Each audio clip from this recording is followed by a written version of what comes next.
সূর্যাস্তের 2 মিনিট পর যদি কেউ ইফতার করে, 3 মিনিট পর কেউ ইফতার করে, তাহলে এর কারণে সে ইহুদিদের সাথে সাদৃশ্য হয়ে গেছে এমনটি বলার কোনো সুযোগ নেই। কেন সুযোগ নেই? কারণ ইহুদিরা যে দেরিতে ইফতার করে, বর্তমানে রাফিজি যারা আছে, শিয়া যারা আছে, এরাও দেরিতে ইফতার করে। এই দেরিতে ইফতার করা মানে 2 মিনিট 3 মিনিট না, তারা চতুর্দিকে অন্ধকার হয়ে শেষ হওয়ার পর তারা ইফতার করে, যেটা অনেক ক্ষেত্রে 15-20 মিনিট বা আধা ঘন্টা সময়ও লাগে। তারপরে যে চতুর্দিকে অন্ধকারে ছেয়ে যায়, অন্ধকারে চতুর্পাশকে ছেয়ে গেলে তারপরে ইফতার করাটা হলো তাদের স্বভাব।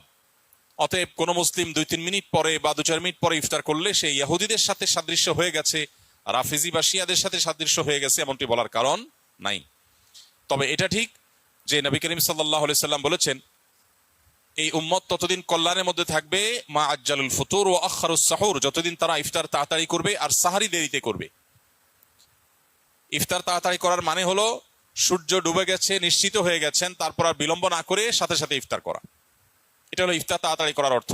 সূর্য ডুবে গেছে, ঘড়ি এই দিক সেদিক হতে পারে, 1 মিনিট আমার ঘড়িটা স্লো হতে পারে, এই সন্দেহের কারণে কেউ 1 মিনিট দেরি করে খেলো, তাতে সে দেরি করে ইফতার করেছে এটা বলা যাবে না, বা তাড়াতাড়ি ইফতার করার খেলাফ আমল করেছে সেটাও বলা যাবে না। তবে এটা ঠিক যে ইফতার তাড়াতাড়ি করতে হয় আর সাহারি দেরিতে করতে হয়, এবং ইহুদিরা, রাফিজিরা যারা চতুর্দিকে অন্ধকার ছেয়ে যাওয়া পর্যন্ত অপেক্ষা করে, আমরা সেটা করব না।